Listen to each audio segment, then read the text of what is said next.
Entonces, buenas noches a todos, bienvenidos de nuevo a Parabellum, conmigo está Luciano Polliceni y en este momento, digamos, de pausa en los dramas mundiales.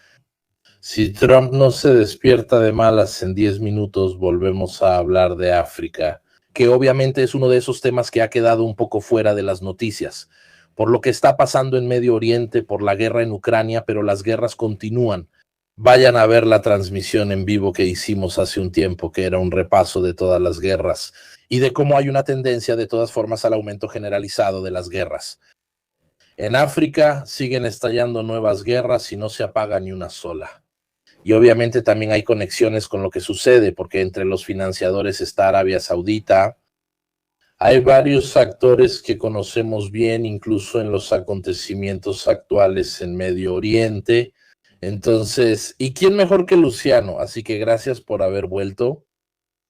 Pero siempre es un placer regresar. Además, de hecho, sobre todo puedo decir por primera vez desde que empecé a hacer este trabajo, que ya es realmente mucho tiempo, que me ocupo de una zona estable del continente. Así que durante años recibí los insultos del mundo, porque durante años recibí los insultos de los expertos en Europa Oriental. Di Europa orientale, degli esperti di Medio Oriente, diciendo que en tu zona siempre pasa algo y en cambio, chicos, ahora es más estable que otras partes. Es broma, más estable es muy relativo.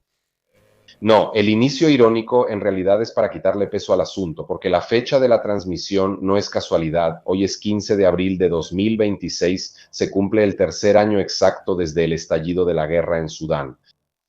Para contextualizar un poco la crisis, basta decir de inmediato que, según los datos que nos han proporcionado las Naciones Unidas, actualmente la guerra en Sudán ha producido la mayor crisis humanitaria activa en el mundo.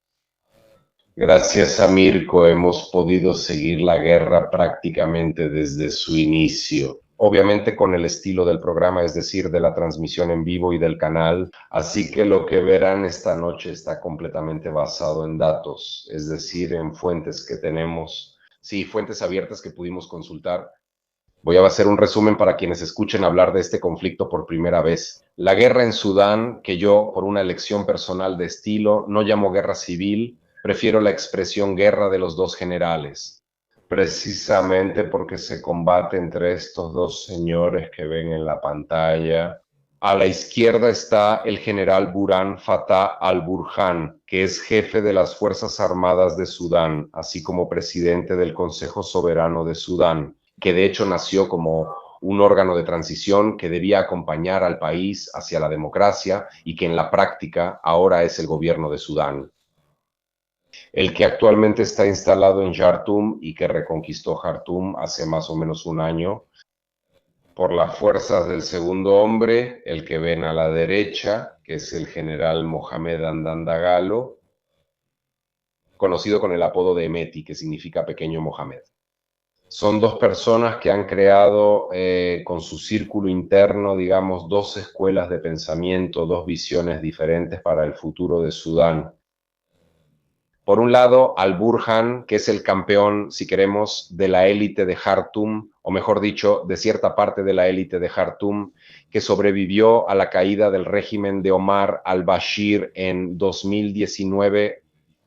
Y por otro lado, el general Emeti, jefe de las Fuerzas de Apoyo Rápido, que es un grupo paramilitar que estuvo afiliado dentro del ejército sudanés y que si se han ocupado de África tal vez conozcan mejor. Con el apodo que se le daba a este grupo paramilitar y a los muchos grupos paramilitares activos en Darfur, desde los años 80 hasta principios de los años 2000 era el nombre de Yancha Wigdon.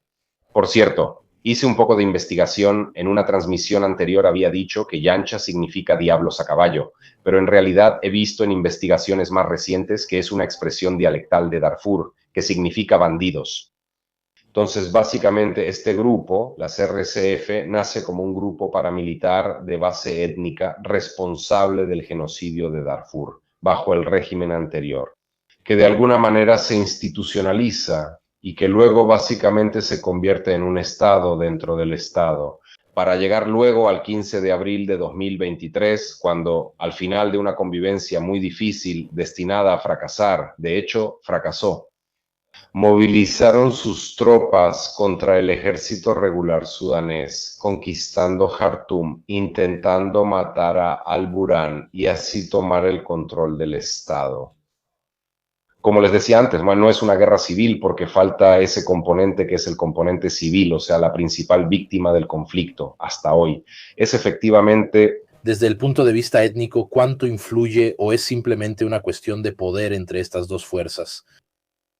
Entonces, más que una cuestión étnica, en mi opinión, es una cuestión de poder. La cuestión étnica es importante para entender un aspecto del conflicto sudanés, que es el que tiene que ver con Darfur, que veremos en un momento, donde efectivamente grupos étnicos, digamos árabes o tendencialmente árabes, iniciaron una serie de limpiezas étnicas. El genocidio de Darfur no es una expresión usada al azar, de hecho fue reconocido como un genocidio por las Cortes Internacionales, para lo que eso vale. El derecho internacional no goza de buena salud. Y entonces, como te decía, la componente étnica es mucho más fuerte en Darfur, donde milicias, llamémoslas árabes, pero es una simplificación, como aquellas guiadas por Hemeti, que fundamentalmente dieron inicio a una limpieza étnica contra los darfuríes. Los darfuríes son africanos, no necesariamente hay una diferencia religiosa entre los dos grupos, tienen cierta relevancia geopolítica, porque entre las etnias de Darfur hay una etnia específica que se llama Sagawa, que actualmente controla Chad.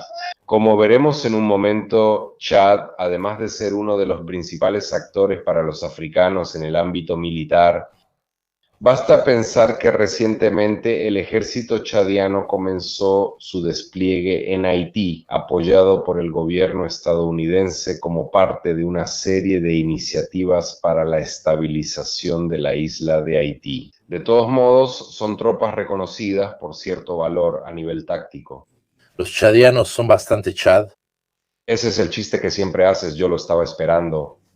Es porque se necesita. Pero porque aquí inventaron un ejército con camionetas Toyota, etcétera, de incursión rápida que recuerdan un poco a las ratas del desierto inglesas, esas cosas.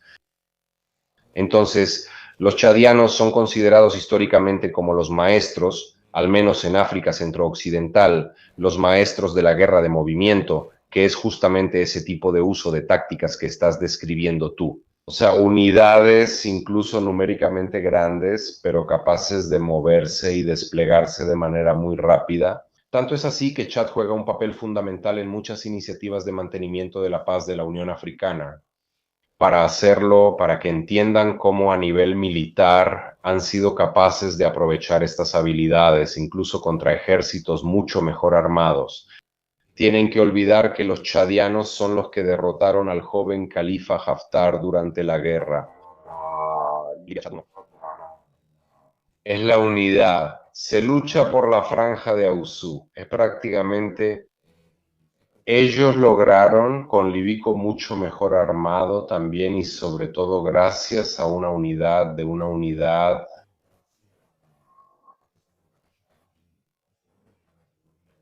amplia e completa.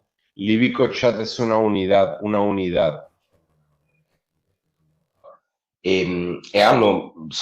una unidad de una unidad. Y esto los convierte efectivamente en combatientes muy hábiles. Es una unidad. Es una unidad sobre lo que son las facciones en el campo que han evolucionado con el tiempo. Entonces en la pantalla pueden ver las facciones que actualmente apoyan.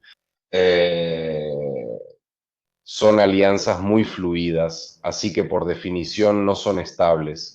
Pero estos son los principales grupos armados que apoyan las iniciativas del ejército regular sudanés.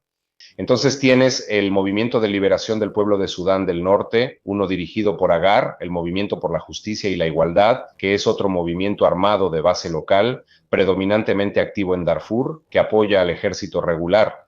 Está el Movimiento de Liberación de Sudán, que es dirigido por Mini Minawi, quien ahora es el vicepolítico de Al-Burhan y que es un histórico señor de la guerra, líder de un grupo armado de Darfur.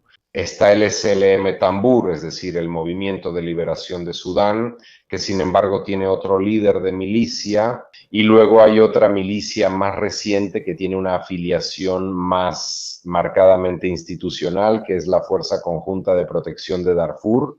Ahora, si miras este despliegue, ya tienes la primera clave para entender lo que es tanto la forma en que se combate el conflicto a nivel táctico y militar, como los equilibrios de poder, es decir, la élite. Es un gobierno del Sudán de Al-Burhan. Las SAF son muy fuertes, logra centralizar o al menos proyectar y la costa del Mar Rojo. Basta pensar que cuando el gobierno sudanés, el gobierno de la SAF, tuvo que huir de Jartum, se refugió durante mucho tiempo en Puerto Sudán. Y esto ha sido una clave importantísima, mantener el control de las costas y sobre todo para tejer una red de alianzas internacionales que hasta hoy apoya activamente las iniciativas de la SAF, el papel de la SAF. Entre estos aliados basta con mencionar dos, que son Rusia e Irán. Luego, si pasas a la siguiente diapositiva, te das cuenta de lo que es la fuerza, exactamente. Eso es para Sudán. Lo profundizamos después si quieres, pero básicamente Irán apoya a Sudán también por razones ideológicas. Es una unidad con Israel. Y se rumoraba que también estaba a punto de firmar los llamados Acuerdos de Abraham. El dominio de Port ha aumentado el peso de la SAF en las relaciones con Rusia, que hasta hoy apoya activamente, es decir, con armas y medios, el compromiso de la SAF. Con la esperanza de poder abrir, parece un acuerdo casi listo para concretarse, aunque luego a menudo se retrasa. Una base militar propia en las orillas del Mar Rojo y en realidad, digamos, la iniciativa rusa para mantener su propia unidad. Es decir, en el Mar Rojo, especialmente en la costa africana, y también una presencia comercial. Antes del estallido de la guerra en Ucrania, ellos estaban a punto de iniciar la construcción de un distrito comercial en Port Said, es decir, en la costa de Egipto. Pero dentro de la estrategia rusa para lograr una ocupación estable de la ruta de Suez, que es un viejo proyecto, que en realidad también era de la Unión Soviética, que por un tiempo intentó establecer una posición estable en el puerto de Berbera, en Somalia, parte de la región de Somalilandia, que quizá hayan escuchado mencionar porque recientemente fue reconocida por Israel como un estado independiente.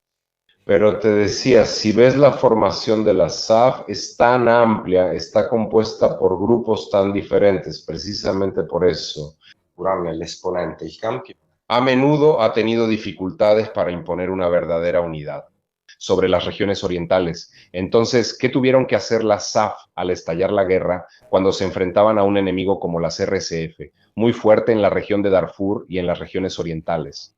Tuvieron que comprar una serie de alianzas para asegurarse su propia proyección, para asegurarse la posibilidad de combatir efectivamente contra las RSF en las regiones orientales. Si vas a la siguiente diapositiva, las RSF tienen un despliegue mucho más limitado. Esto en primer lugar porque son un ejército numéricamente más pequeño, pero sobre todo porque no necesitan tener grandes alianzas para controlar el oriente sudanés. Ellos ya son de ahí, ellos nacieron en Darfur.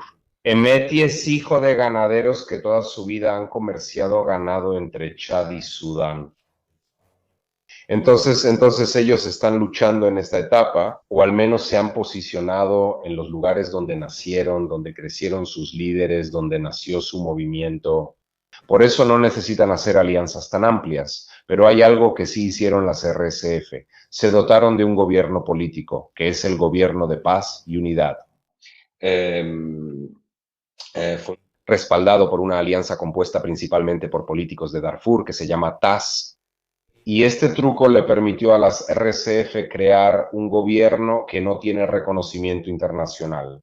Aunque, como veremos después, hablando de las posturas europeas, digamos,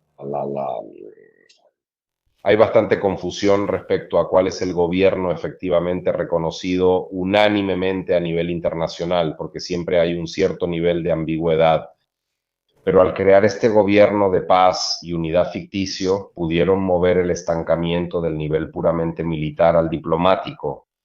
Y este es uno de los factores que hasta hoy impide llegar al menos a un cese al fuego entre las partes. Obviamente hay apoyo por parte de grupos armados locales, entre los cuales el caso más peculiar es el de este Movimiento de Liberación del Pueblo de Sudán Norte, liderado por Abdelaziz Al-Milú, que es otro jefe de milicia, que rompió con el anterior, con la otra facción del SPLMN, la que está encabezada por Agar, y que ha creado su propio enclave dentro de las montañas. Nuba, que ellos llaman Nuevo Sudaníba. Entonces ellos se representan como parte de algo que es autónomo del resto del Estado. En 2024, algunos enviados del New York Times lograron acreditarse con el grupo de Al-Milú y a ver cómo se vive en los Montes Nuba. Entonces, básicamente para ver cómo funcionan las zonas que están administradas en el país y bajo su dominio. Y efectivamente han creado un estado paralelo. Entonces esto te da una idea de la complejidad de los bandos en el terreno y sobre todo te permite ver una de las primeras características del conflicto. Si van y recuperan la primera transmisión en vivo que hicimos en 2023, al final planteamos algunos escenarios y vimos que uno de los escenarios posibles, si el conflicto se prolongaba a largo plazo, era el de la fragmentación del Estado. Quindi di una partizione. Aunque no sea reconocida, de todos modos se vuelve efectiva en el terreno. Así, casos como el del SPLMN Al-Hilú te demuestran cómo efectivamente esta dinámica está presente. Hay otro caso que es particularmente interesante del que hablamos en la última transmisión en vivo que dedicamos a Sudán, que es el de los Desert Wolves. Se trata de algunos mercenarios colombianos que actualmente combaten con las RSF. Por los videos que yo he podido ver, se trata principalmente de mercenarios que son especialmente hábiles o específicamente encargados del uso de la artillería. Por lo poco que hemos logrado entender, efectivamente son civiles o exmiembros de las fuerzas de seguridad colombianas que se mueven en esa zona y participan en esta guerra por razones principalmente económicas. Y el mismo Emeti recientemente en una intervención pública ha reconocido el hecho de que ellos tienen colombianos. Esto es lo que saca a relucir a los mercenarios. Había una presencia de Wagner, alguien nos preguntaba cuáles son los recursos en juego. Si mal no recuerdo, tenían una mina de oro, habían intentado tener una base propia. Luego a ellos les interesaba la explotación de esa mina y no meterse demasiado entre las dos milicias. Incluso Egipto, que de todas formas fue contactado por ambos grupos, evitó, digamos que los países más cercanos tratan de evitar los vínculos directos. Luego también hay preguntas como, disculpen la ignorancia, pero ¿cuál de los dos bandos está cometiendo crímenes de guerra? ¿O ambos cometen crímenes de guerra? Entonces, Sudán actualmente es un agujero negro. Así que la posibilidad de realmente realizar investigaciones sobre las violaciones del derecho de guerra es muy difícil. Lo que hemos logrado sacar hasta ahora está todo relacionado con testimonios que nos llegan del frente. Videotele Enseña, ¿cuáles son las condiciones? basta che tu abbia un telefono in tasca. Los crímenes de guerra son cometidos por ambas partes, las violaciones de derechos humanos también. Recientemente, si hablamos de crímenes contra la humanidad, dejando claro que no excluyo que también las Fuerzas Armadas sudanesas puedan haberlos cometido, cuando las fuerzas de apoyo rápido conquistaron la capital de Darfur del Norte, La semana pasada. La primavera scorsa, se non ricordo male. después de un año de asedio, las primeras imágenes satelitales, que también fueron validadas por la ONU, muestran cómo efectivamente se ha reanudado la limpieza étnica. Entonces, básicamente, en este momento no te puedo decir porque no podemos cuantificar si efectivamente se ha reanudado el genocidio, pero seguramente se ha reanudado la limpieza étnica. Y lo demuestra el hecho de que la reanudación de esta limpieza étnica es uno de los factores que corre el riesgo de regionalizar el conflicto. En este contexto, sobre la cuestión de Rusia y Wagner, toda la presencia rusa en África de Wagner ha sido completamente o al menos significativamente cambiada por la creación del Africa Corps, que recientemente también abrió su propio canal de YouTube. Y entonces, lo que ya ha documentado Mirko en el caso de la guerra en Ucrania, es decir, el traslado de los recursos de Wagner dentro del Ministerio de Defensa ruso. Entonces, hasta hoy, Wagner es un activo, al menos en África, a todos los efectos, gestionado por el Ministerio de Defensa ruso. Hay una sola excepción parcial, que es la de la República Centroafricana, donde todavía están presentes algunos mandos intermedios de la época de Prigozhin, y esos mandos intermedios se quedaron. Autonomía. Yo creo, pero esto es una especulación mía, que el acuerdo con el Kremlin sea: ustedes no regresan a Opulsia, no intentan volver a formar un grupo, al estilo de lo que hizo Prigozhin, que de hecho había creado un ejército paralelo, incluso se había rebelado. En cierto punto, sin embargo, les dejamos administrar sus activos en la República Centroafricana. Tanto es así que hasta hoy, frente al Instituto de Cultura Ruso, en Bangui, la capital de la República Centroafricana, hay, creo, aunque podría equivocarme, la única estatua conmemorativa con sus rasgos dedicada a Utkin y Prigozhin, es decir, al jefe militar y al jefe de Wagner. Esto es un símbolo claro porque no creo que hasta hoy alguien haya levantado una estatua de Prigozhin en Rusia. Entender cómo ese activo pasó al Ministerio de Defensa. Digo esto porque es cierto que Wagner tenía relaciones muy fuertes con las fuerzas de apoyo rápido, también relacionadas con la explotación minera, especialmente en lo que respecta al oro.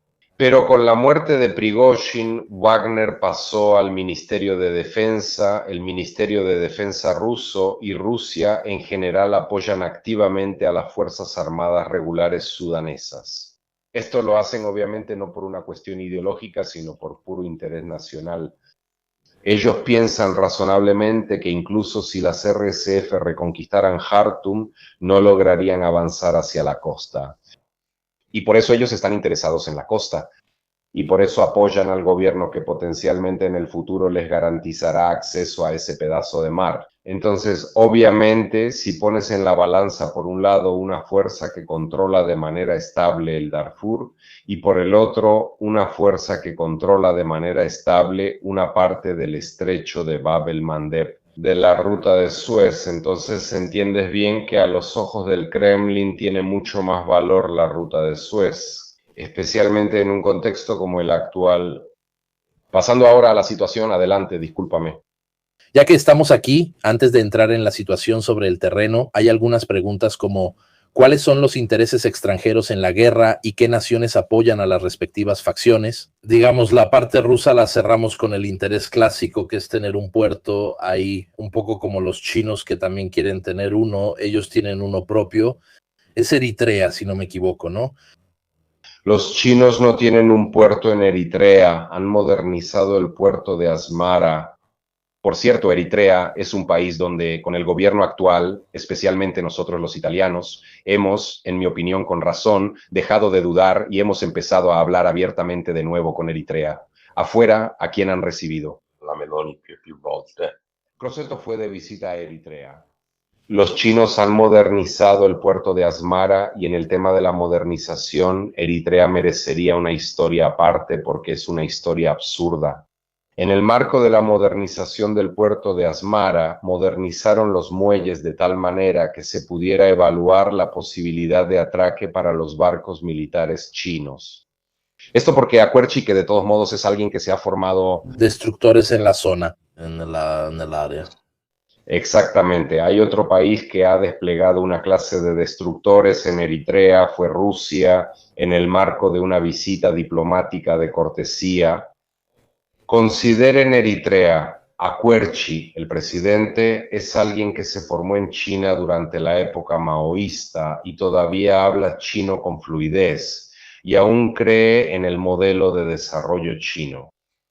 Rusia hizo esta visita de cortesía, creo que fue con un destructor de esa clase, pero no recuerdo el nombre, y obviamente fue algo conmemorativo. Acuerchi es alguien que siempre ha votado en contra de todas las resoluciones de condena a la guerra en Ucrania. O sea, él siempre se alinea en el plano internacional a favor de China y también de Rusia.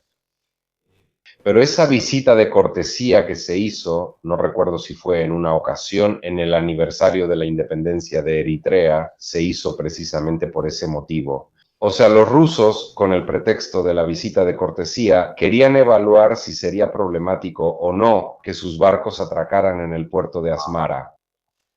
Y en consecuencia esto se refleja nuevamente en esta estrategia que en mi opinión es bastante destacada y de todas formas muy bien llevada por los rusos de ampliar su propia presencia dentro de la ruso. Las motivaciones estratégicas pueden ser diversas. Muy sencillamente, en un contexto de confrontación más o menos intensa con la Unión Europea, tener una presencia propia en la ruta es crucial para el comercio naval. El europeo, sobre todo, obviamente para los rusos es importante y por eso juegan en varios frentes. Como te decía antes, habían iniciado acuerdos con Egipto, quieren esa base en Sudán, también quieren o están considerando la posibilidad de tener una base en Eritrea. Pero Eritrea no quiere, en parte porque Afwerki no tolera la presencia de tropas extranjeras de manera permanente en su territorio. En parte porque no quiere terminar como Djibouti, que hoy es un estado que sí se mantiene en pie por la presencia de varios contingentes extranjeros, pero que también está fundamentalmente oprimido por estos intereses, que al final giran todos en torno al tema de las bases. Entonces Afwerki contempla la posibilidad de este tipo de colaboración directa, es decir, modernicen los muelles y tal vez permitan la presencia de sus naciones en mis puertos, pero no es ese tipo de jefe de Estado que ni por ideología ni por concepción de los intereses nacionales permitiría la instalación de una base de manera permanente. Por cierto, nosotros los italianos en este momento también estamos entrando en la carrera por la modernización del puerto de Asmara. Entonces nosotros ya tenemos la Mediughe, que es nuestra base en Djibouti, así que no descarto que tal vez se pueda pensar también ahí en hacer compatibles los muelles y los atraques para nuestros barcos. Pero bueno, la situación es esta. Y esto te hace entender por qué las Fuerzas Armadas sudanesas tienen hoy en día un peso internacional mucho mayor que la FSF, que en cambio controlan fundamentalmente un pedazo de desierto o algún pedazo de jungla. Lo que ves de la situación en el terreno, si sabes leerlo bien, te permite ver cuál es el riesgo, o mejor dicho, cuál ha sido la verdadera característica de este tercer año de guerra. Es decir, frente al fracaso de las diferentes actividades diplomáticas, frente al estancamiento que se ha creado en el campo de batalla. De hecho, lo estamos viendo cómo el conflicto se está regionalizando. Para entender este proceso de regionalización y para empezar a vislumbrarlo, deben observar 3 puntos. El primero es el triángulo de las 3 fronteras de Libia, del que hablamos en una transmisión anterior, así que esta área de las 3 fronteras entre Egipto, Sudán y Libia. Aquí las RSF llegaron a un acuerdo con Khalifa Haftar para asegurarse una línea de suministro logístico que permite a los hombres de Haftar enviar suministros hacia Libia. En realidad hubo una mediación de Al-Sisi cuando las RSF y los hombres de Haftar empezaron a controlar esa zona fronteriza. Inmediatamente llamó a Khalifa Haftar, quien fue de visita a El Cairo, y entonces quizás se llegó a alguna forma de mediación. Los últimos ataques realizados por la SAF, curiosamente, fueron para cortar el corredor que iba hacia Libia, para evitar que pasen los suministros. Exactamente. Considera también un factor, esto ya lo habíamos dicho en otras transmisiones en vivo, pero repetirlo ayuda. El hecho es este: Sudán, por su conformación, es un país casi completamente desértico. Entonces, el control efectivo de una aldea te da la posibilidad de controlar varios kilómetros cuadrados de terreno. Lo digo porque esto es algo sobre lo que también se han hecho varias conferencias en relación con la campaña inglesa que partía de Sudán y luego se adentraba en Etiopía. Um, Quien controla un pueblito donde hay un pozo y otro pueblito donde hay un pozo, controla todo, porque si no tienes una base de apoyo en medio del desierto no puedes sobrevivir. Parece absurdo, pero aquí en Trum, en la base aérea, aquí no hay nada, aquí no hay nada. Así que quien controla esa, controla toda esta franja de aquí. Exactamente. Y además, la base de Trum es fundamental porque al parecer en ISF también han desplegado una buena cantidad de drones, lo que les permite patrullar la frontera con Libia. Y entonces, eventualmente, ese es un acuerdo que han tenido. Esos egipcios que están con Al-Sisi, Al-Burhan, Al-Tar, saben la verdad, pero probablemente de poder atacar posibles suministros demasiado grandes que pasan por esa frontera. También y sobre todo porque Al-Sisi ha tenido que hacer un gran ejercicio de equilibrio diplomático, porque al mismo tiempo no puede impedir que el Ejército Nacional Libio, es decir, la facción de Al-Tar, se abastezca con los tráficos que vienen del sur, porque son una parte considerable de la economía que financia sus esfuerzos bélicos. Entonces deben pasar, pero no deben pasar hasta el punto de comprometer los esfuerzos de la ISAF. Gracias. Otro aspecto que te puede ayudar a entender la regionalización progresiva es ese pequeño triángulo rosa que ves que está en el estado del Nilo Azul, exacto, este de aquí. Ahora, como pueden ver, es bastante absurdo. O sea, la mayoría de las tropas de la ESAF controla esa área de ahí y luego tienes una ofensiva que parte del Nilo Azul, completamente desconectada del resto. Esto, como veremos, es un aspecto importante. O de todos modos, esta ofensiva ha puesto en evidencia que hay una participación oficialmente rechazada, pero sobre la que existen fuentes abiertas que lo demuestran, una participación de Etiopía en apoyo de las RSF. Pero pongamos bien en contexto esto, quizá cuando hablemos en un momento sobre la regionalización del conflicto. Y obviamente está la cuestión de Sudán del Sur y del Shab. Si van y revisan las transmisiones anteriores, pero de todos modos lo repetimos ahora, cuando ven esta zona en disputa entre Sudán del Sur y Sudán, esa es el área de Aba que fundamentalmente, junto con la ciudad de Eglig, es el corazón o uno de los corazones, digamos, de la industria petrolera sudanesa. Deben considerar que, entre muchas cosas, quien realmente controla la costa, controla la entrada del petróleo en la frontera entre Sudán del Sur y Sudán hacia los mercados internacionales. Y el principal accionista de la infraestructura energética sudanesa hoy en día es China, que ha construido estos oleoductos y que representa el principal o uno de los principales clientes de la industria energética sudanesa. Esta es más o menos la situación sobre el terreno. Como les decía, el primer año estuvo caracterizado por cierto éxito de las RSF, que hicieron valer su naturaleza de grupo paramilitar móvil, así que demostraron su gran capacidad para utilizar maniobras rápidas contra las Fuerzas Armadas sudanesas. El segundo año fue el año en que efectivamente las Fuerzas Armadas sudanesas retomaron la iniciativa, apoyadas por su superioridad aérea, que fue posible sobre todo gracias al suministro de drones iraníes. Las Fuerzas Armadas sudanesas combaten con los Shahed. El tercer año es el año en que efectivamente en el conflicto, por toda una serie de motivos que veremos en un momento, se mueve hacia la regionalización. Antes de pasar a ver esta regionalización, pensé que sería interesante mostrar cómo se combate en Sudán.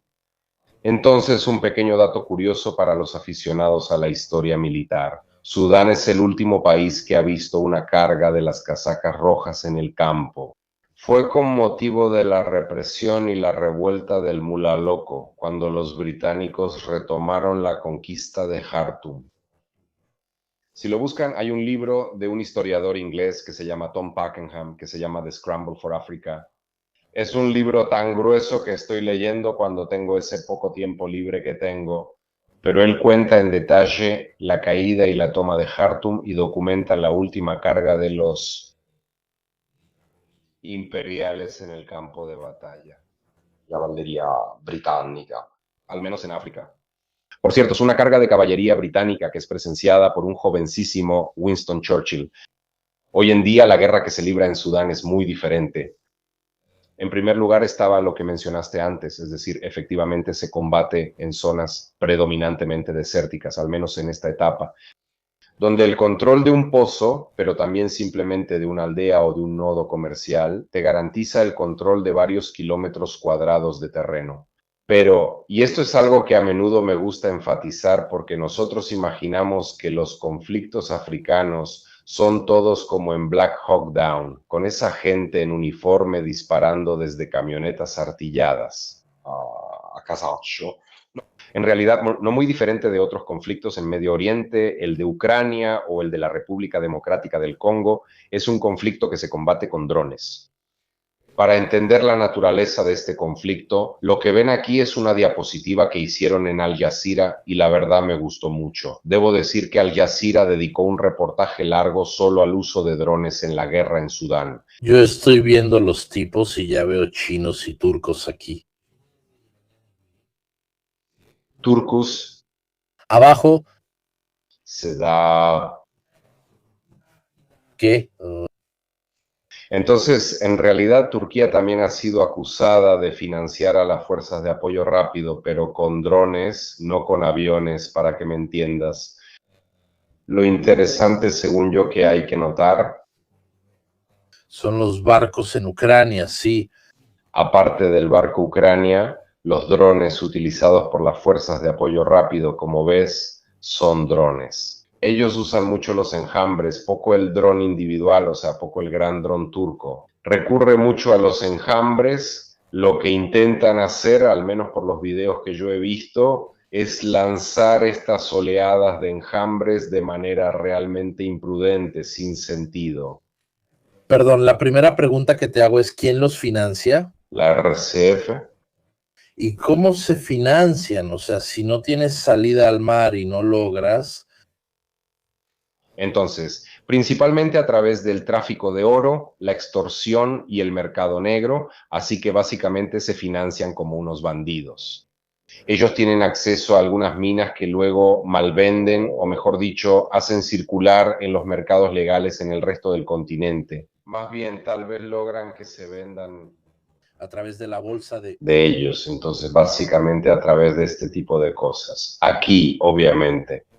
Considera que en el esfuerzo bélico de las RSF, como todos los grupos paramilitares, es algo que se hace, es un esfuerzo bélico que se hace con muy pocos recursos. Les explico, ellos obtuvieron un montón de armamento también de los rusos cuando eran parte del gobierno sudanés y luego simplemente se los llevaron con ellos. Yo recuerdo, por ejemplo, un desfile, Independencia del Sudán, del 2020, donde ellos desfilaban por separado las tropas regulares y las RSF, y ellos tenían, por ejemplo, un gran número de BTR.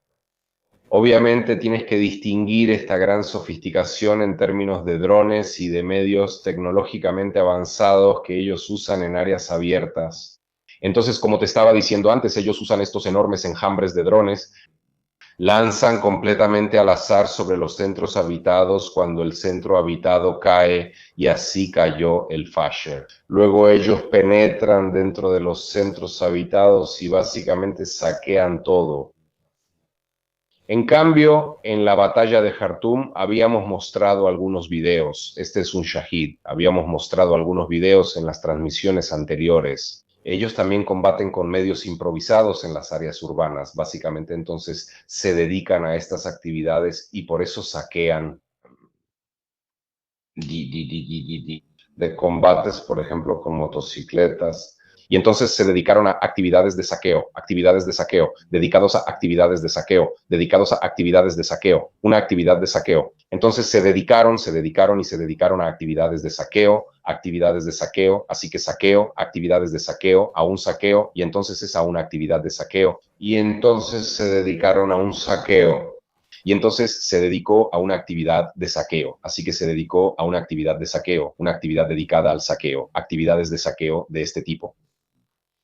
Para darte un dato y para entender también cómo este tipo de guerra ha creado la mayor crisis humanitaria actualmente activa en el planeta.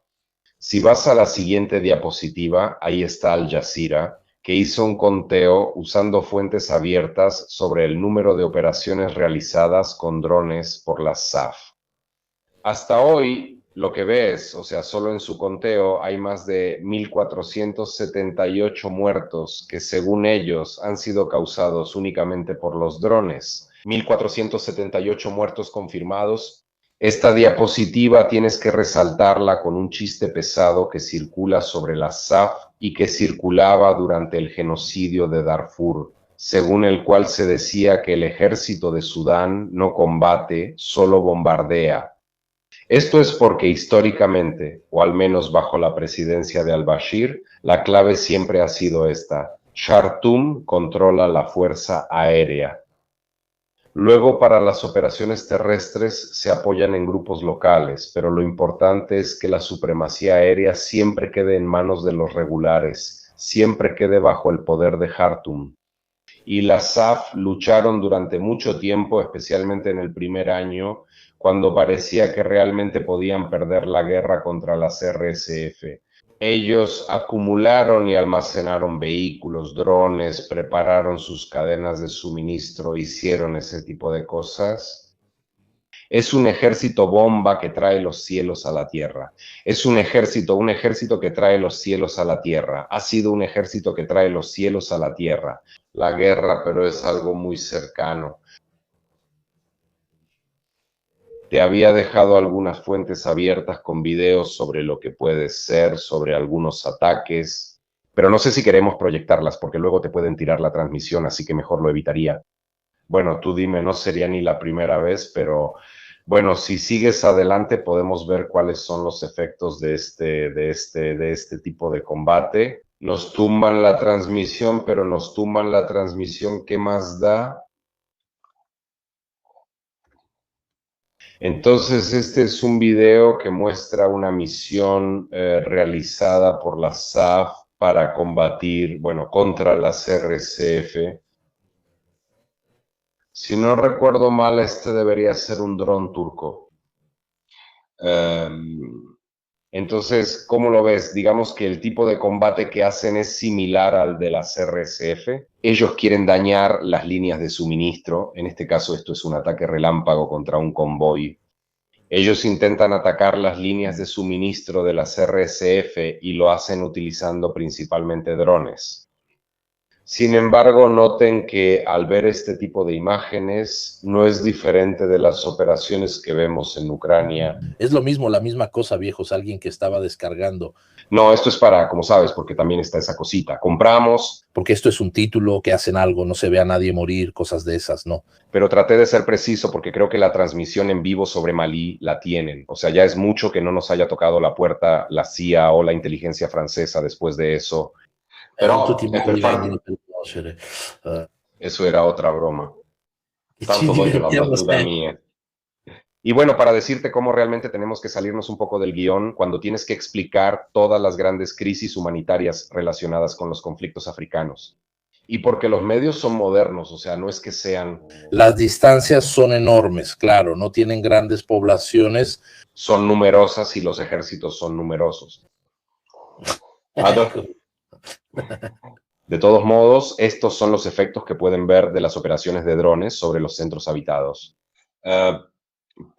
Permítanme agregar otra cosa, o mejor dicho, subrayar otra forma en la que las fuerzas de apoyo rápido intentan utilizar la fuerza aérea, un recurso que no puede competir en número y capacidad potencial con el de las Fuerzas Armadas sudanesas, y utilizar drones para atacar una parte específica de la infraestructura energética sudanesa, que, como habrán entendido, sobre todo viendo lo que está pasando en Hormuz en estos días, no es el oleoducto, sino la refinación, porque si tienes casas, drones que deben volar, destruir las instalaciones de refinación significa mantenerlos en tierra. Esto, según lo que informa una fuente, el uso de la bomba termobárica, pero la fuente es bastante dudosa. El video se considera real, pero este es un tipo de ataque realizado por las fuerzas de apoyo rápido que han utilizado en más de una ocasión las llamadas bombas de barril. Dicen que esta es termobárica. Podría ir a probar Esto es una bomba de barril. Según yo, pero te lo puse así para que entiendas que... Una bomba que ves de inmediato el desplazamiento de aire, porque el hombre aquí... no se ve. Esto es una deflagración, te lo digo también hasta donde sé. Que esto sea una bomba de barril. Es algo muy sucio. Exacto. ¿Y las bombas de barril para quién? Entonces, las bombas de barril fueron, digamos, bastante utilizados durante la guerra en Siro-Iraquena entre 2011 y 2014. Cuando Tan pequeña, donde existe un termobárico. Es tan pequeño. Sí, pero de hecho... Según lo que vi, la usaban para desminar algunos campos en Ucrania. Y hace una explosión, una onda de choque que se nota. ¿No? Pero sobre todo porque creo que por el nombre, la termobárica debería justamente provocar un incendio. Pero históricamente no, la termobárica no provoca un incendio. En realidad, más bien succiona el aire. Realmente crea un efecto de vacío que absorbe el aire. Ok, my bad. Ok, exprimido. No me consta que él haya distribuido bombas termobáricas en países africanos. No, sinceramente yo pienso que ellos solo lo dijeron para dar una imagen todavía más negativa a las RCF. Mi hipótesis, como te decía antes, es la de una bomba de barril, o sea, ellos harán, tal vez no sea un barril, harán bombas artesanales, que luego cargan en esos cuadricópteros y las sueltan donde consideren más conveniente. Otro factor que distingue a las RCF, esto debo decirlo, más las RCF que las otras, pero sin hacer preferencias de ningún tipo. Las RCF se enfocan mucho en atacar las estructuras médicas, porque ellos, recurriendo mucho a la táctica del asedio, obviamente una de las formas más rápidas de terminar un asedio es quitando el agua, la comida, las medicinas. Y esto fue particularmente visible en el asedio de Al-Fasher, donde en uno de los pocos casos en que realmente usaron un misil, o sea, lanzamisiles, atacaron el Hospital de Médicos Sin Fronteras. Tanto así que después Al-Fasher, tras resistir un año, cayó. Ahora, como les decía antes, la característica principal de este último año de conflicto ha sido la regionalización. Ahora vamos a ver cómo se ha regionalizado el conflicto, en primer lugar con la presencia de Egipto, Entonces aquí realmente debería repasar 70 años de historia africana. Por eso pido disculpas por las simplificaciones que estoy a punto de hacer. Entonces, en primer lugar, el apoyo de Egipto a las fuerzas regulares sudanesas se explica sobre la base de la relación personal entre Sisi y Al-Burhan, que estudiaron en la misma academia durante un periodo. En Egipto, durante mucho tiempo, incluso en la época de Nasser, los nacionalistas egipcios hablaban incluso de la necesidad de unir el valle. Entonces, de volver a lo que era el periodo otomano, donde Egipto y Sudán eran fuertes y luego bajo el dominio británico. Lo mismo. Al-Sisi apoya a las Fuerzas Armadas sudanesas, además de por estas relaciones personales, para mantener en el poder a un gobierno que él considera más cercano a su propia agenda, y sobre todo para consolidar un eje, o al menos mantener en pie un eje entre el Cairo y Jartum, que él considera funcional a toda una serie de expedientes, por ejemplo, el expediente de la gran presa etíope, donde los tres países que están presentes dentro del foro para la gestión de las aguas del Nilo son Sudán, Egipto y Etiopía. Y obviamente Sudán tiende a respaldar a Egipto. Luego, obviamente, está la cuestión del Mar Rojo. Egipto quiere mantener el Mar Rojo bajo el control de los lealistas. Y luego, por toda una serie de relaciones históricas que existen entre las dos fuerzas armadas durante el inicio de la hostilidad, simultáneamente a las operaciones contra Jartum, o sea, sobre la capital, para tomar el control del Palacio Presidencial. Las RSF lanzaron una ofensiva en el norte de Sudán contra una base aérea egipcia, que hasta hoy es una de las pocas instalaciones egipcias oficiales en el extranjero, pero que para el Cairo tiene un valor estratégico, que el Cairo virtualmente, de llegar a extender alguna forma de influencia casi hasta el inicio de la región de los Grandes Lagos, consideren que África es grande, así que estamos hablando de varios miles de kilómetros. Ahora, Egipto nunca ha ocultado la idea de querer apoyar o de tener una mayor simpatía, una alianza con las Fuerzas Armadas sudanesas. Esto, si vas a la siguiente diapositiva, fue demostrado aún más por estos hallazgos que hizo el New York Times. Los volví a revisar, así que efectivamente son factibles. Esta es una base en el sur de Egipto que actualmente brinda apoyo aéreo de Egipto a Sudán, tanto a través de operaciones de vigilancia y reconocimiento como mediante bombardeos en Tiberia. Otra evidencia de esta asociación. Si vas a la siguiente diapositiva, esto que ves es un dron turco TB2 que fue adquirida regularmente por Egipto y que fue derribada en la región de Darfur. Por cierto, si no me equivoco, pero eso me lo tienes que decir tú, este es el primer caso de derribo de un TB2. Pero no sé si también en Ucrania ha habido casos de esta nueva generación.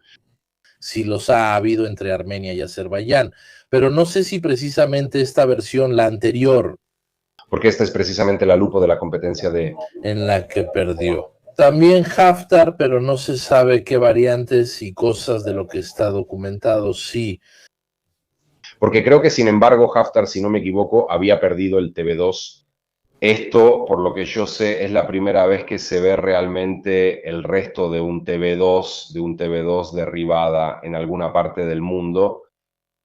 Pasando al otro actor, que es el de Etiopía. Etiopía te hace entender cómo es la implicación etíope, cómo la crisis sudanesa se expresa, debe insertarse dentro de un contexto regional que es mucho más frágil. Me gustaría que empezáramos con este video, no te lo van a quitar. Entonces, estos que ven son un grupo de un batallón que se hace llamar 70M, son cadetes que han terminado su entrenamiento, se graduaron en Sudán, pero estos 70 tienen un origen muy particular y es que todos provienen de la región del Tigray etíope. Guerra del Tigray, 500.000 muertos, 600.000 segundos. Estos cadetes fueron incorporados por las Fuerzas Armadas sudanesas, entrenados. Quizás hayan escuchado que de hecho parece que la guerra en Tigray está a punto de reiniciarse. Dicho esto, Etiopía y Sudán también tenían asuntos pendientes relacionados con guerras fronterizas. Ha habido enfrentamientos en la frontera. No hace más de 2 años, así que definitivamente no era ya una relación idílica, pero eso no fue todo. Es la zona, ¿no? Absolutamente. Ha estado bien representada dentro. Siempre han tenido separatismos, también fueron de los primeros en el recuerdo. Comandante que traicionó durante la invasión italiana, se pasó al bando italiano contra los tuyos. Así es, precisamente porque ya en esa época vivían un separatismo. Con respecto... Entonces, eso tiene que ver con la naturaleza misma del Estado etíope, que es muy particular. Cuando se toma en cuenta a sus predecesores, su padre toma el título de Negus Negast, rey de reyes.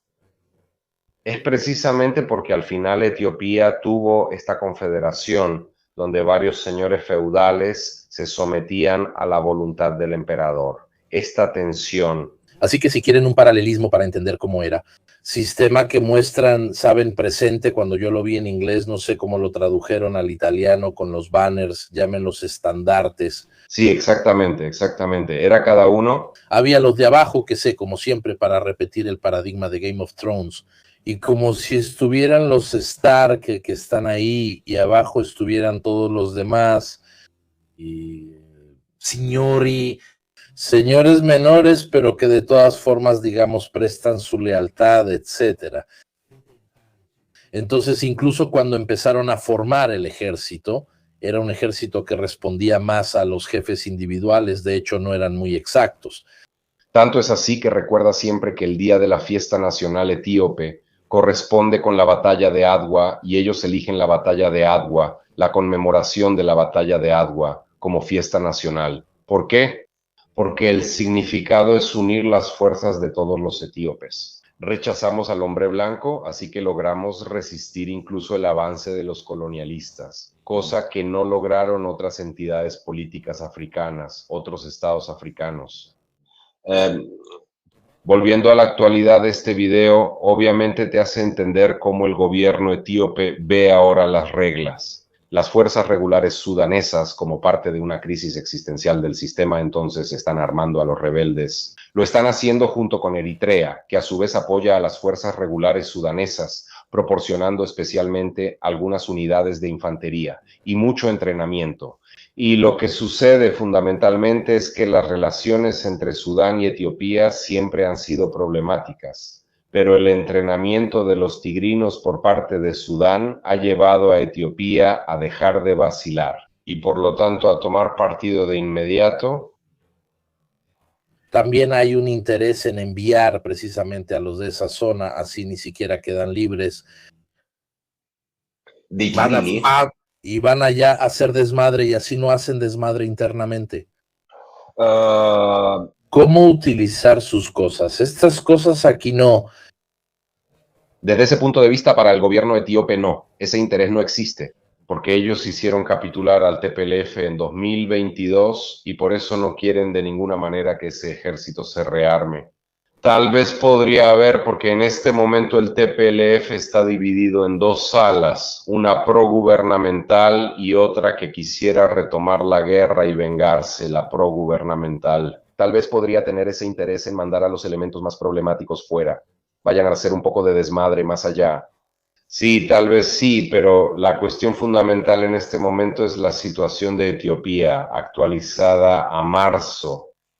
Tienes una revuelta fundamentalmente en tres regiones clave, Oromía, Amara y Tigray, donde ellos también están acumulando tropas en vista de un posible estallido de una nueva guerra. Entonces los etíopes ya entre febrero... ¿Pero por qué Etiopía apoya a la RSF? ¿Por qué? No, te lo estaba explicando. ¿Por qué las RSF, las SAF, están entrenando a tigrinos?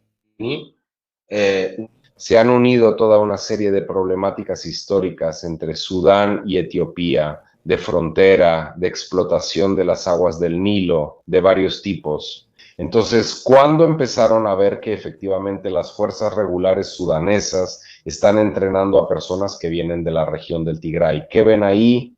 ¿Y dónde podría estallar una guerra pronto? ¿Y por qué insisto? Etiopía ha acumulado tropas en la frontera con Tigray. Entonces probablemente ellos dicen que debemos quitar de en medio a un gobierno que nos es hostil y por eso está bien apoyar a las fuerzas de apoyo rápido. Pero si miras el mapa, debes considerar que Etiopía en este momento está viviendo una temporada particularmente dramática porque tiene insurgencias en tres regiones. Importancia fundamental, Cielo, Oromía, la Amara, que es uno de los pulmones económicos del país. Y luego, obviamente, está la cuestión de Tigray, el temor más o menos, o menos explicado por parte de Abiy, y que una posible alianza estable entre Amara, Tigray y Afar podría crear una fuerza de oposición que podría marchar hacia Addis Abeba. Beba, y él ganó la guerra del Tigray precisamente porque los amaras tienen. Pero en esta etapa se rebelaron contra el gobierno central y como consecuencia se convirtieron. Existe, digamos, esta gran enemistad entre el gobierno de Sapeba y el gobierno de los Amara. ¿Por qué es importante hablar de todo esto? Tal vez nos lleve un poco lejos, al Sudán, porque hay que entender la crisis sudanesa, la guerra sudanesa. Dentro de una serie de conflictos regionales que están relacionados con el hecho de que varios grandes estados de la región, yo diría que prácticamente todos, excepto Kenia, están redefiniendo sus propios sistemas de poder interno y muy a menudo lo hacen a través del conflicto armado. Entonces, si tomas Sudán, Chad, Libia, si quieres también Sudán del Sur, Etiopía y Somalia, también estás presenciando esta serie de convulsiones violentas que tienen que crear nuevos órdenes políticos internos. Pero por eso no soy fan de aquellos que te dicen, ¿ves? El hilo conductor, la única clave de interpretación de la región. La impresión es que estos conflictos surgen por causas locales, pero si todos estallan al unísono y todos en la misma región, entiendes bien que vamos hacia un escenario radicalmente peor que el actual. Volviendo al aspecto logístico sobre el conflicto en Sudán Esto que ven es la reconstrucción que hizo el Laboratorio de Derecho Internacional Humanitario. Ellos han rastreado cargamentos que salen del aeropuerto de Asosa, que es una base del Ejército Nacional Etíope. Cargaron estos convoyes que ven en la imagen y luego estos convoyes fueron a apoyar la ofensiva de las RSF en la región del Nilo Azul. Si vuelven a ver ese mapa que puse al principio, ese pequeño triángulo al sur donde están, exacto, donde están las RSF, ese triángulo al sur en el Nilo Azul, que parece inexplicable, pero efectivamente ahí hay RSF que están combatiendo, apoyados por Etiopía y en parte por Sudán del Sur, donde al parecer el presidente de Sudán del Sur, pero hablaremos de eso más a fondo en un momento, apoyó a las RSF antes de ir a Sudán del Sur. Si lo haces ahí, exacto, esto hecho rápidamente es prácticamente así. Los datos que nos da el IAILAB nos muestran cómo la observación de estos convoyes, entonces esta acumulación gradual, efectivamente coincide con el inicio de la ofensiva en el Nilo Azul. O sea, ellos observan una pequeña acumulación. En febrero de 2026, entre finales de febrero y principios de marzo, comienza la ofensiva en el Nilo Azul. Si vas a la siguiente diapositiva, exacto, puedes ver cuáles fueron básicamente los primeros movimientos de las RSF en el marco de la ofensiva en el Nilo Azul. Entonces, desde la base de Asosa se movieron hacia Kurmuk, o sea, de Asosa a la red logística, a los centros logísticos. Lo hicieron. Prepararon la línea logística de retaguardia y luego empezaron a moverse hacia Kurmuk. Esto, pues, de hecho, te hace entender cómo la participación etíope, aunque oficialmente limitada a nivel de Addis Abeba, en realidad se basa en algunas de estas tropas. Debieron haber transitado exactamente por aquí. Ya llegaremos a eso en un momento. Así. Eso. Exactamente, algo que puede ayudarles a entender un poco la atmósfera que se vive en Etiopía. Etiopía ha suspendido, pero no ha abandonado, su plan para acceder al Mar Rojo, que para Abiy Ahmed es considerada una cuestión existencial. También para reparar el drama de la derrota con Eritrea, que luego privó a Etiopía de su salida al mar. Esto que ven es una inscripción que estaba en arameo, que fue fatta durante una parata militare, hecha en enero, que básicamente dice: preferimos morir antes que no tener su acceso al mar. Pequeña cosa que me hace entender cuán serias son las intenciones de Etiopía, pero esto independientemente de Abiy Ahmed. Con respecto al acceso al Mar Rojo, Etiopía es un país sin salida al mar. Hay un país sin salida al mar que todavía hoy tiene una marina. Entonces, esto te hace entender cómo para ellos, si quieres incluso de manera ideológica, casi mesiánica, el acceso al Mar Rojo es algo no negociable. Y por eso todos estos movimientos de confrontación con Tigray. Intento la hipótesis de este memorándum con sus manos en el asunto. Yo no la seguí porque obviamente no teníamos problemas.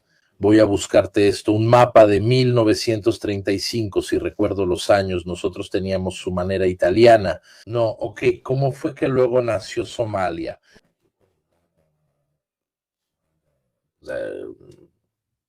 Somalia del Sur, che. Es la innovación de Sisio. Pero Italia, la innovación es la innovación de Sisio, pero es la innovación. Sí, entonces lo que ves aquí es un mapa, porque lo que ves aquí es la partición colonial. ¿Dónde está? Ya había hablado de esto en Africanismos en mi Substack. Pueden ir a buscar el artículo que escribí después del reconocimiento de Somalilandia por parte de Israel como Estado independiente. Entonces, básicamente en la cartografía colonial siempre han existido las mismas tres tierras de los somalíes, que serían Somalia francesa, Djibouti, Somalia británica, región de Somalilandia, Somalia italiana. La única ofensiva exitosa italiana de la Segunda Guerra Mundial. Esa, en fin, la británica. Completamente llevada a cabo por los italianos. Lo hicimos tan mal en los Balcanes que ni siquiera ganamos una ofensiva. invadimos con 2 columnas, una que iba hacia Berbera y otra que pasaba por la costa, porque también tomamos Somalia. Los franceses y los ingleses, después de una pequeña batalla, tuvieron que retirarse a Ader, la única campaña completamente llevada a cabo por los italianos. Así fue, así fue.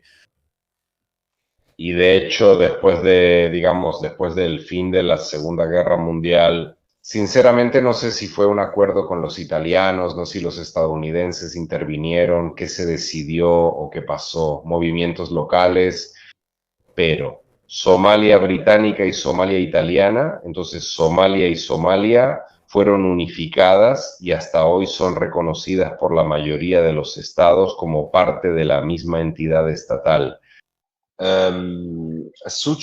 Posteriormente, después del estallido de la Guerra Civil Somalí en 1991, la Somalia británica, que logró, digamos, garantizarse una mayor estabilidad relacionada también con un tipo particular de equilibrio orgánico que existe. Por esas zonas, declaró su independencia y actúa en los hechos como un Estado independiente, es decir, tiene elecciones autónomas y toda una serie de características de autonomía. Pero por parte africana no es reconocida como un Estado independiente, porque existe esto, me atrevería a decir, casi un mantra de la Unión Africana, que dice que no se deben reconocer entidades autónomas que violen la integridad estatal original postcolonial. Porque el temor es que si luego le das la razón a uno, toda una serie de movimientos independentistas en todo el continente deberían recibir el mismo tipo de legitimación. Por otro lado, porque de todas formas Somalia sigue estando involucrada hasta hoy en la construcción del Estado, que es muy lenta y problemática, y entonces reconocer la independencia de otro Estado no se ve de manera positiva, así que puede hacerlo otro, es cuestión de perspectiva. Israel ha roto un tabú. ¿Tabú por qué? Puedo criticar la decisión o la manera, pero desde hace años se ha reconocido de hecho que el proceso de construcción estatal de Somalilandia ha ido mucho mejor en términos de democracia, en muchos aspectos, comparado con el de Somalia. El reconocimiento de Israel a los ojos de Somalilandia debía ser el primero. La esperanza era, nos reconoce uno y luego en cadena nos reconocerán todos los demás. Ellos esperaban que también Estados Unidos con Trump los reconociera como un Estado independiente, pero eso hasta ahora no ha sucedido. Pero, digamos, desde el punto de vista etíope, exacto. En mi opinión fue un gran error no darle una salida al mar a Etiopía, o sea, al final se podía Etiopía. Para ser justos, perdió la salida al mar, en el sentido de que Eritrea se rebeló y a finales de los años 90 obtuvo la independencia. Con armas, o sea, no por otros motivos, no. Sin tener en cuenta el hecho de que los eritreos estaban sometidos, que tenían, o sea, ellos fueron los primeros, que habló, sí, entre comillas, contribuyeron más a la ocupación italiana precisamente porque de ahí luego surgirá también la invasión italiana, desde la Somalia italiana, la Eritrea. Los eritreos no veían tan mal a los italianos, luego poco a poco ellos también empezaron a cambiar de opinión, No, pero hasta hoy. Y veían las sanciones incluso como antietíopes, de hecho. Hoy por hoy te puedo decir que es una experiencia paradójica que he tenido varias veces en mi vida, pero los eritreos de los pueblos colonizados por nosotros los italianos son los que todavía hoy tienen un recuerdo, no digo positivo, pero reconocen algunos méritos a la colonización italiana, cosa que tal vez un etíope o un libio no hacen, o al menos no la mayoría de ellos. También había muchos eritreos que combatían del lado italiano. Sí, los llamados Ascari. Si vas a Asmara, parece que estás en Italia en los años 60. Tanto es así que, para darte una idea muy simple, en Asmara está el Cine Impero, que tiene un gemelo aquí en Roma, en el barrio Casilino, que realmente es un gemelo. O sea, exactamente el mismo cine, exactamente la misma estructura. Pero bueno, esto es parte de toda esa dinámica sobre la cuestión del acceso de los etíopes al Mar Rojo o sobre el acceso al Mar Rojo en general, que se ha vuelto, bueno, un tema bastante candente. Pasemos al Chad. Entonces, las que ven en este mapa que hizo The New Humanitarian Son áreas que han tenido conflictos y operaciones de limpieza étnica en Darfur del lado de la frontera sudanesa. Este gran número de refugiados que huyó de la limpieza étnica en Darfur se refugió al otro lado de la frontera, en Chad. Dicho en pocas palabras, se refugiaron dentro de un estado muy pobre que hasta hoy tiene que hacer frente a una oleada humanitaria. Bastante fuerte. ¿Qué pasó hacia finales de marzo? Lo que ven, hubo este despliegue masivo de fuerzas chadianas en la frontera con Sudán. La decisión de desplegar este número de fuerzas y de cerrar la frontera con todas las repercusiones que eso tiene, incluso a nivel humanitario, está fundamentalmente relacionada con algunos ataques con drones que las RSF habrían realizado en el lado de la frontera chadiana. Ahora, para Chad, la guerra en Sudán, como te decía, está fundamentalmente relacionada con ciertos equilibrios étnicos, porque el liderazgo en el poder en Yamena, en Chad, proviene fundamentalmente de los Sagawa, es decir, hijos de esta etnia que vive a ambos lados de la frontera entre Sudán y Chad. Si los primos de Yamena no van a socorrer a los que están en Darfur, se crea una fractura clánica que podría provocar un efecto dominó que lleve también a una crisis de poder en Yamena. Te doy un ejemplo que puede ser bastante significativo. Te cuento esta historia. Hace tiempo, en Yamena, en el contexto de la extrañísima transición de Chad, fue asesinado un histórico líder de un pequeño partido socialista que se llamaba Yahya Dino. Fue asesinado en medio de un tiroteo muy extraño. Él fue asesinado en su casa por los servicios secretos de Chad, por la Fuerza Armada de los Servicios Secretos de Chad, y lo acusaron de haber intentado un golpe de Estado, pero él estaba en su casa. Y lo habían acusado específicamente de haber intentado asaltar la sede de la televisión nacional, él personalmente, pero él estaba en su casa. Entonces, cuando la noticia de la muerte de Yahya Dino, que era de un partido muy pequeño pero histórico, político, con varias décadas de militancia, llegó más allá de la frontera, uno de los primos de Yahya Dino, un Sagawa de Sudán, se puso al mando de un batallón de 15.000 hombres y se dirigía a Chad. O sea, quería marchar sobre Yamena. Una división, no es un batallón. Bueno, la división es más, pero no sé si tú lo descartaste por eso. Entre los combatientes, no sé, 800, 1200, para darte una idea. Así que están a nivel de división. Él se puso al mando de 15.000 hombres, perdóneme general Capitini si siempre me equivoco con los términos, pero se puso al mando de 15.000 hombres para ir a vengar a su primo en Yamena.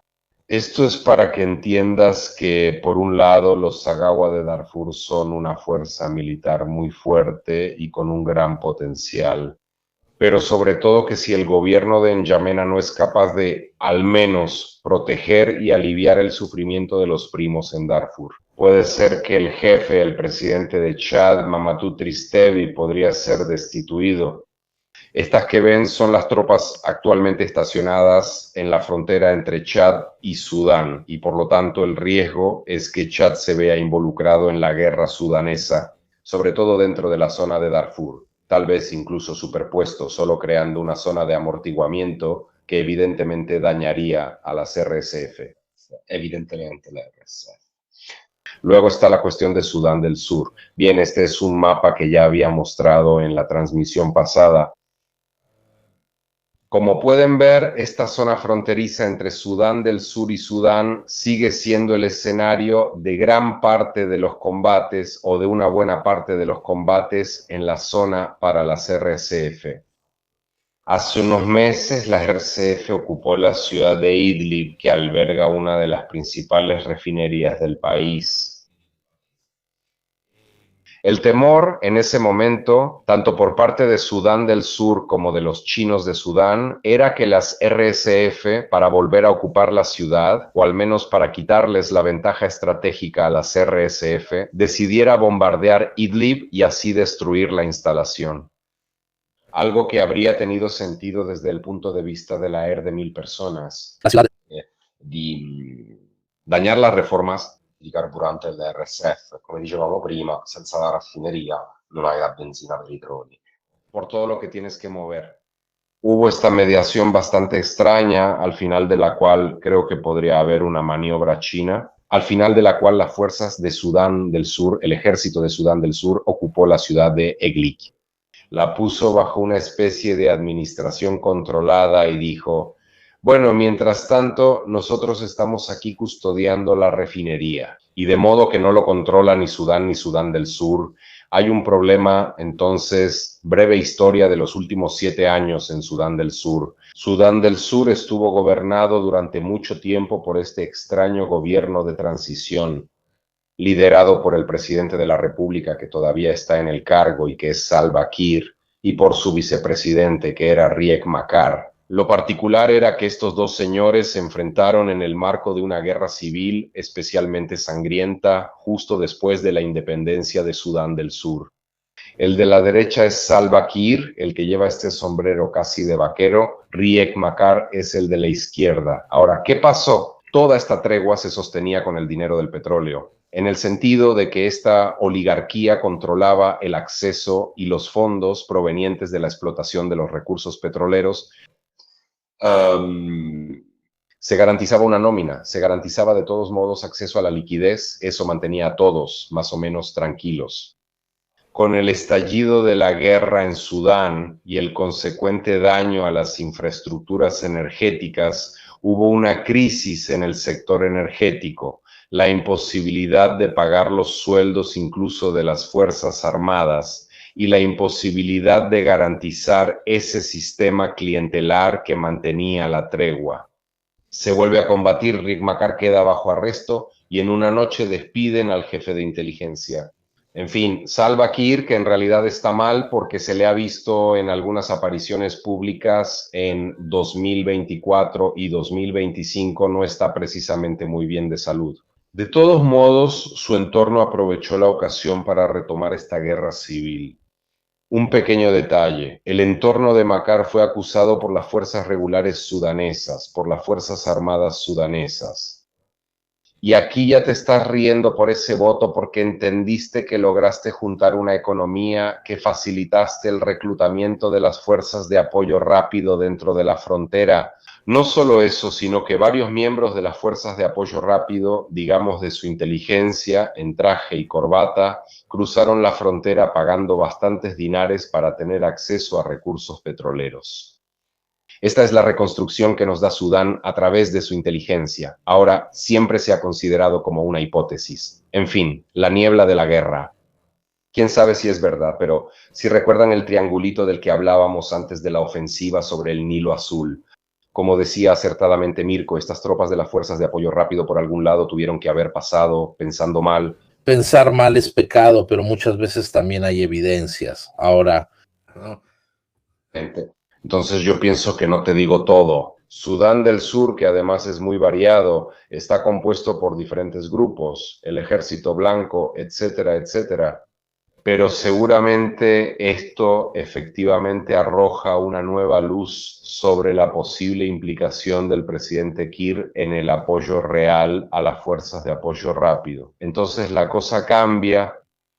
Ahora la última parte, luego, bueno, estamos listos para las preguntas, obviamente. Si hablamos de diplomacia, entonces, en primer lugar, no podemos evitar hablar del nuevo cuarteto para Sudán.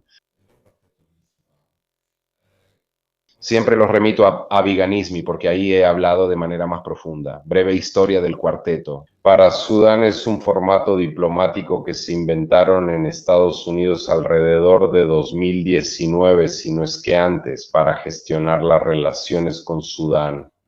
Trump lo modificó ampliamente, básicamente excluyendo al único miembro europeo del cuarteto, que era el Reino Unido, Gran Bretaña, para poner en su lugar a Egipto. Entonces, este cuarteto diplomático está compuesto por Arabia Saudita, Emiratos Árabes Unidos, Egipto y Estados Unidos. Hasta hoy no ha logrado hacer nada debido a los intereses cruzados entre los diferentes participantes. Se reunieron, creo que por primera vez. Me da risa. Lo curioso es que él se quita los lentes y dice, ustedes, los ingleses, no tienen nada que ver porque los estadounidenses sí tienen algo que ver. fue una Arabia Saudita y esas cosas. Pero ellos se meten. Eso fue algo que creo que en Londres también lo recordaron bastante bien. Pero lo que él no entendió es que al crear un cuarteto fundamentalmente árabe, porque 3 países de 4 son árabes, creaste un maravilloso cuarteto donde está bloqueado desde octubre por los vetos cruzados. Pero han pasado cosas increíbles. O sea, Egipto que rechaza una moción escrita por los Emiratos Árabes Unidos, porque no me gusta ese adjetivo, porque ustedes le están diciendo a ambas partes que depongan las armas, pero en realidad son las fuerzas de apoyo rápido las que deben deponer las armas. Así que también ahí, bueno, no, discúlpenme mi comentario, pero también es importante conocer un poco de historia para hacer geopolítica y sobre todo conocer ciertos mecanismos. Si las administraciones anteriores mantenían al Reino Unido dentro del cuarteto, ¿no lo hacían acaso? Porque tenían nostalgia de nuestro imperio británico. Y luego imagínate los estadounidenses. Porque ellos conocen la situación, los pueblos conocen la situación, pero soy italiana, sucedió por la fuerza de Sudán. Sí, pero además del vínculo histórico colonial hay un factor. Ellos eran conscientes de que si hubieran hecho una composición puramente árabe, esto habría dado lugar a un cuarteto diplomático que está bloqueado por los vetos. Hasta hoy sigue siendo así. Ve un momento a la imagen anterior antes de hablar de Macron. Entonces, la administración Trump sobre Sudán, en realidad sobre el Cuerno de África, tuvo una actitud peculiar porque en realidad fue muy activa en África. Sin embargo, la administración Trump en el Cuerno de África realmente osciló fuertemente. Entre iniciativas para conservar el statu quo de las administraciones anteriores y cosas particularmente nuevas, entonces. Allora, el pasado noviembre, Bin Salman fue a la Casa Blanca con Trump y, según lo que se ha reconstruido, su participación en esto fue muy importante. Le pidió formalmente a Trump que volviera a poner a Sudán dentro de la agenda diplomática estadounidense. Digamos que ustedes tienen que hacerlo, ya se hizo y algo por Sudán. Desde ese momento hubo un mayor activismo por parte de Estados Unidos, pero no se entendió exactamente su posición. Ese momento fue un acto de una actividad mucho más agresiva sobre el RSF, algunas sanciones sobre los miembros del partido islamista, el ex partido del dictador al-Bashir, que sin embargo apoya al Assad. En fin, básicamente no se ha entendido a qué quieren llegar los Estados Unidos, hay que decirlo, o al menos esa es la impresión que yo tuve. Efectivamente, él tiene cierta admiración por Bin Salman, mucho más de la que pueda tener por otros líderes de la zona como Bin Zayed al-Sisi.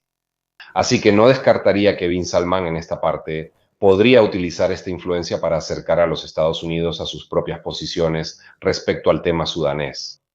Un pequeño problema es otro factor por el cual, en mi opinión, el Quad no ha funcionado y no funcionará. Hay guerra en Irán, así que en este momento Te lo quería dejar para esa parte. O sea, ¿cuáles son las conexiones? ¿Cuánto va a influir? Lo que está pasando entonces. En el plano diplomático cambia todo, porque obviamente en esta fase, como ya se ha documentado ampliamente en otras transmisiones en vivo, tú tienes la guerra en Irán, el bloqueo del estrecho de Hormuz, Arabia Saudita, Qatar y los Emiratos Árabes Unidos, que de todas formas sufren daños por esta guerra. Problemas más grandes, digamos, de los que ocuparse. Exactamente, lo resumiste perfectamente. O sea, antes destinaban recursos muy importantes en el intento de arreglar algo en Sudán. Hasta hoy, obviamente, su prioridad es desbloquear Hormuz, detener la guerra en Irán. Entonces, ¿qué tanto pueden estar preocupados en Riad o en Abu Dhabi o en otras partes por lo que sucede en Sudán? Tenemos uno de los efectos que este estancamiento podría producir y que es bastante discutible. Te lo dejo para el cierre. ¿Estamos también nosotros los europeos en las iniciativas diplomáticas entonces? Actualmente en Berlín está en curso la tercera conferencia internacional humanitaria sobre Sudán, a la que las Fuerzas Armadas sudanesas ya han dicho que no participarán, porque dicen que han sido involucrados demasiados miembros de partidos o de movimientos cercanos a las fuerzas de apoyo rápido, así que para ellos lo que se decida en Berlín no tendrá valor. La primera conferencia humanitaria se hizo en Francia. En Francia, Macron obtuvo un resultado decente porque presionó logró que por primera vez Bin Zayed de los Emiratos Árabes Unidos pidiera un alto al fuego a ambas partes. Luego fue la segunda conferencia humanitaria sobre Sudán, que fue en Londres. Básicamente ambas iniciativas humanitarias son ampliamente elogiables. Por cierto, en Londres fue dirigida por el el secretario de Relaciones Exteriores, David Lammy, que es un político que a mí me gusta mucho. La segunda conferencia humanitaria sobre Sudán en Londres ha recaudado mucho dinero, pero básicamente es un mecanismo que está bloqueado porque tú recaudas mucho dinero. Deberías tomar la ayuda humanitaria, pero luego es muy difícil que llegue la ayuda humanitaria en ese contexto. Las fronteras están bloqueadas. También nosotros, los italianos, hemos hecho nuestra parte. Esto que ven, un tuit de la Cancillería italiana el pasado 25 de diciembre. Este era un compromiso que cortar. También había anunciado, entre otras cosas, en el podcast de Fedez que iba a ayuda humanitaria en Sudán. Hubo este primer lote de ayuda humanitaria de Italia. Y recientemente, o esta tarde, estuve en una conferencia donde hablaba uno de los asesores más cercanos del ministro de Asuntos Exteriores, Tajani, está participando en la conferencia en Berlín y han previsto la asignación de otros 30 millones de euros para la crisis en Sudán. El punto es que solo me tomo un momento y ya estoy contigo, Winter Knight. No, solo cierro. El punto es, en la transmisión en vivo, como Biggio Mandelli, solo me tomo un momento y ya estoy ahí. Exactamente. No sé por qué me salió así. No, la cuestión que yo no entiendo, o sea, la posición de nosotros los italianos es clara y objetivamente el peso político que tenemos es el que es. Y entonces nos movilizamos en el intento de al menos aliviar el sufrimiento de esos civiles que no lograron escapar. Pero yo no he entendido si entonces nosotros reconocemos al gobierno de las Fuerzas Armadas sudanesas o al de la RSF, porque siempre estamos en ese mismo dilema. Me imagino que esa ayuda humanitaria que vieron en el tuit de la Cancillería italiana fue entregada en Port Sudán, entonces a las Fuerzas Armadas sudanesas. Por fuerza de las circunstancias, considero que nosotros reconocemos a ese gobierno. Pero tal vez es la política del pero también. No lo sé, no lo sé. Lo declaras, tú mandas o... Sí, la única salida al mar es esa, luego arréglenselas ustedes. Sí, pero aunque quisiera... ¿Cómo se las entregas a la RSF? ¿Tendrías que lanzárselos en paracaídas? A la RSF se las entrego o a través de Chad o a través de Kenia, pero el punto es este. O sea, como yo lo veo, no es la misma situación. O sea, estamos livianizando un conflicto que no debería ser livianizado. Porque objetivamente, si todos estamos de acuerdo en que el gobierno legítimo es uno, entonces este gobierno de la RSF, habría que decir, como se dice en Roma, se lo tiran en la cara. O sea, en el sentido de que es algo que solo les sirve a ustedes en el intento de engañar, de hacer aún más compleja una iniciativa de paz. Desafortunadamente, mira, siempre tenemos que usar el ejemplo de Lyme, que se está convirtiendo en el molde para las tragedias. Reconocemos a un gobierno, pero de todas formas también hablamos con el otro, etcétera. No hay nadie que tenga el valor de tomar una decisión y apoyar a uno, porque ¿cuál es el miedo? Que tal vez ellos también empiecen a hacer masacres y cosas por el estilo y luego tú tienes la marca de ser el que los apoyó, así que nos mantenemos muy cautelosos. Es verdad, pero también es cierto que, bueno, la política es el otro compromiso, también implica saber tomar riesgos. Última cosa sobre la cuestión humanitaria. Esta es una infografía de la ACNUR que más o menos resume el número de refugiados que en este momento han logrado escapar más allá de la frontera y el tipo de asistencia humanitaria. Y puede ser garantizada en este momento en el que es bueno precisarlo. Las organizaciones humanitarias, cabe decirlo. Chicos, si quieren creerlo, sí, claro. La ONU no es esa cosa que se ve en la última semana de septiembre en el Palacio de Cristal, pero hay analistas y operativos muy buenos que hacen trabajo de campo y que en este momento lo están haciendo. Están peor pagados porque ha habido esta carrera por recortar la ayuda de apoyo económico para las Naciones Unidas, que en este momento son los únicos capaces de aliviar o contener esta emergencia humanitaria que hasta hoy es la más grande del mundo, al menos por el número de personas involucradas. La última diapositiva, luego respondo a las preguntas, si las hay. ¿Cuál es la cuestión? Este es un artículo que apareció en Foreign Affairs que decía, no dividan Sudán de nuevo. Recuerden que la última vez que se dividió Sudán fue en 2013 con la independencia de Sudán del Sur. Que no vuelvan a dividir Sudán. Eso es lo que dicen los autores de este artículo. Porque en realidad no resolvería la independencia, no resolvería realmente la independencia, resolvería la independencia, pero en realidad no la resolvería. Estados Unidos, las potencias árabes involucradas, lo que sucede en Hormuz, el estancamiento militar que se volvió diplomático, dos gobiernos en el terreno, creo que la tentación que podría existir en algunas cancillerías. En esta etapa, aunque no sea la mejor solución, reconocemos la realidad de los hechos y por lo tanto aceptamos. No resolvería realmente la independencia del este de Sudán, la independencia en sí. El Sudán del oeste, el Sudán del sur. Con el del norte estamos bien. Resolvería efectivamente la independencia. No resolvería efectivamente lo que, como te dije ya en la primera transmisión en vivo hace 3 años, el riesgo final siempre está ahí y hoy, en mi opinión, es una hipótesis del Sudán del Sur. Resolvería efectivamente la independencia. Resolvería la independencia del Sudán del Sur. Creo que en este punto, incluso a nivel de cancillerías, se están preguntando, pero con todo lo que está pasando, en realidad la independencia no resolvería los problemas de Sudán del Sur. Quizás sea mejor reconocer la realidad sobre el terreno y entonces tenemos otro Sudán. No es la mejor solución, pero en mi opinión lo están considerando. La crisis de los fertilizantes por el cierre de Hormuz, ¿cómo afectará a África? La male. Una hambruna continental es imposible porque África es uno de los continentes más extensos del mundo y tener una hambruna continental sería otro tipo de escenario propio de la geografía.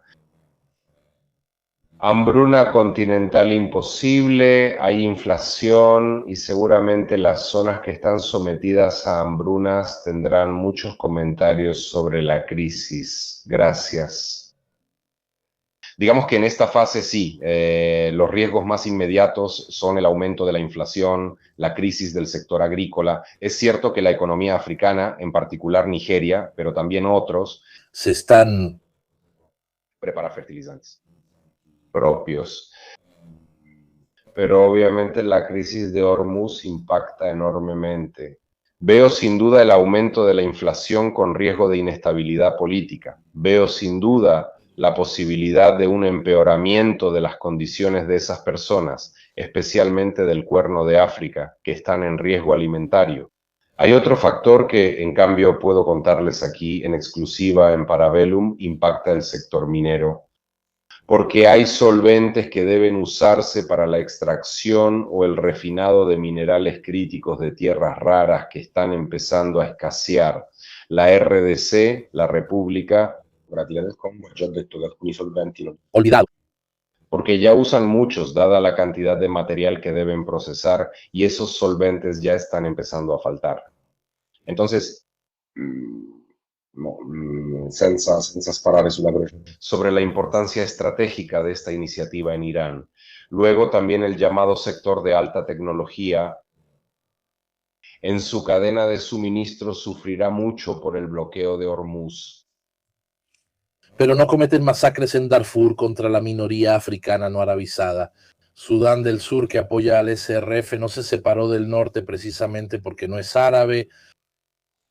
No, es una simplificación. El problema fundamental es este. Sudán del Sur también se separó debido al genocidio de Darfur y debido a una serie de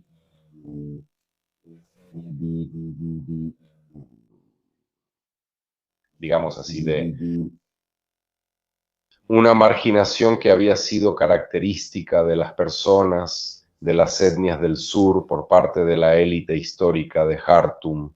Para entender cómo ha cambiado Sudán del Sur hasta hoy, todo comienza con la muerte, en circunstancias bastante misteriosas, del líder histórico de la independencia de Sudán del Sur, John Garang, quien muere en un accidente de helicóptero. El presidente de Uganda, Museveni, dijo que según él fue un accidente muy sospechoso. Después de Garang viene la guerra entre Salva, que son un tipo completamente diferente de líderes, en el sentido de que son líderes oligárquicos, muy interesados en hacer dinero con los recursos petroleros. Entonces, por lo tanto, si las RSF pagan, al menos esa parte de la élite que hace dinero, de Chir, repito que uno está muy bien, así que según yo, es precisamente su círculo interno, el punto, su séquito, probablemente el interés individual va más allá, no espero que ahí puedan estar. También porque, de escribir, decir por qué. Mi lascio sempre grande libertà, questa roba che por los conflictos africanos, spiegano solo per le etnie, non per como el interés de los líderes, la razón de Estado, las crisis del sistema, los objetivos estratégicos, las agendas regionales. Es algo que tenemos nosotros los blancos, que todavía tenemos una educación hija del colonialismo. No consideramos los conflictos africanos basándonos en esas categorías. Otra pregunta, ¿qué embajadas siguen operando hoy en esas zonas? Dios, francamente, no sabría decírtelo. Sé con certeza que la Unión Europea tiene un enviado especial para Sudán, al igual que nosotros. No. No, Gigino, no sé quién sea el de la Unión Europea. Sinceramente no, francamente no sabría decírtelo también porque pienso que si están activas, están activas. En Port Sudán, Jartum está siendo reconstruida en estos meses, pero entiendes que con una guerra en curso, así que para nada estamos quietos. Se vuelve difícil hacer una estimación real de cuánto nos costará levantar de nuevo Jartum, que en algunas áreas ha sido devastada. Y es muy impresionante. Había una ciudad muy dinámica, muy alegre, incluso desde cierto punto de vista. Ha sido completamente devastada y por eso no sé quién ha decidido o quién tiene hoy las embajadas abiertas. Sin dejar de lado que la diplomacia sigue adelante a través de las iniciativas humanitarias que mostramos antes.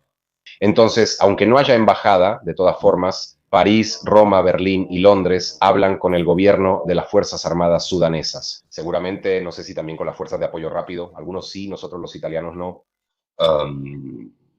Por eso, de todas formas, la diplomacia sigue adelante, aunque las embajadas no estén abiertas. Ok, diría que eso es todo, señores míos. Le agradezco mucho a Luciano, agradezco muchísimo a quienes nos han seguido. Así que si nos desmonetizan ya, señores míos, ¿qué le vamos a hacer? No lo creo. Últimamente he notado en el último año que YouTube se ha vuelto mucho menos estricto al molestar y vigilar estas cosas. El algoritmo es más indulgente, quizá hay menos, no lo sé, también la guerra es lo mismo. Efecto Musk, sí. También hay una costumbre, puede ser el efecto Musk, pero también puede haber una costumbre, el efecto Trump. O sea, en el sentido de que Trump dice cosas tan bestiales que ahora lo que pasa en YouTube en comparación es cosa de nada, ¿no?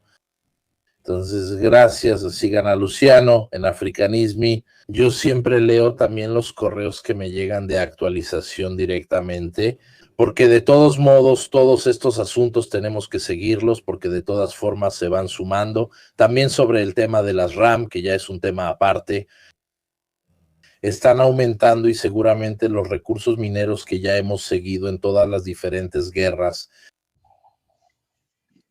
tienen un gran peso, así que gracias a todos ustedes. Nos vemos el 18. Haremos una transmisión en vivo sobre Sudamérica, especialmente sobre las conexiones criminales de Sudamérica con Guerra y con Batisteza. Y a menos que en el medio ocurra algún problema del que me tenga que ocupar, la fecha es el 18. Entonces, señores, gracias a todos, gracias Luciano y buenas noches. Adiós, buenas noches.